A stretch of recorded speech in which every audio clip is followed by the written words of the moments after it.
Isa pong mapagpalang araw sa ating lahat. Nais ko pong batiin kayo ng maligayang Pasko at masaganang bagong taon. Parang ako yung pinakabahan. Allow me to introduce yung mga performers po namin sa Dinalupihan Campus. Narito na ang mga magpapamalas ng husay at galing na tunay na wagas. Taglay ang puso, pag-ibig, pangarap. Titigan yung mabuti, walang kukurap. Sila ay lalaban at di malulupig. Handog ay aliw na may sangkap na pag-ibig. Sama-sama nating palakpakan, mga talento, buhat sa Dinalupihan!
Ladies and gentlemen, distinguished guests and members of academic community, welcome to this historic moment as we celebrate the investiture of Dr. Ruby B. Santos Matibag as the third president of the Bataan Peninsula State University.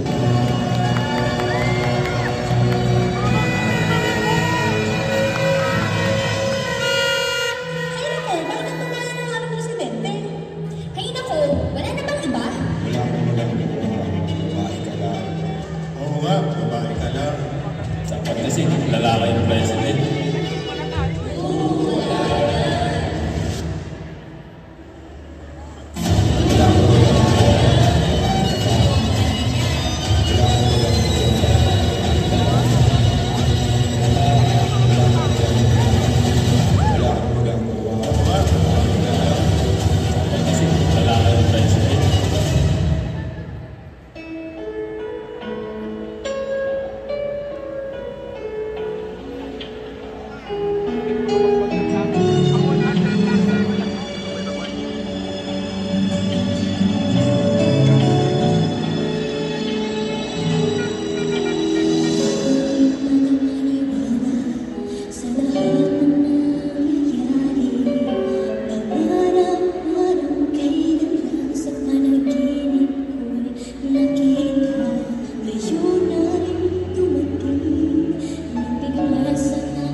Peninsulares. Sana ay nasa mabuting kalagayan ng bawat isa sa atin sa mga panahon na ito. Ngayong Kapaskuhan, nais kong ipabatid sa bawat isa ang aking taus-pusong pagpapasalamat. Maraming salamat sa inyong buong pusong pagsisilbi sa ating pamantasan. Palagi nating unahin ang pagmamahal sa bawat isa. Naway manatili sa atin ang tunay na diwa ng pagdiriwang ng Kapaskuhan.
Ang Pasko'y ating oras, parang maliwanag bilang isang pamilya.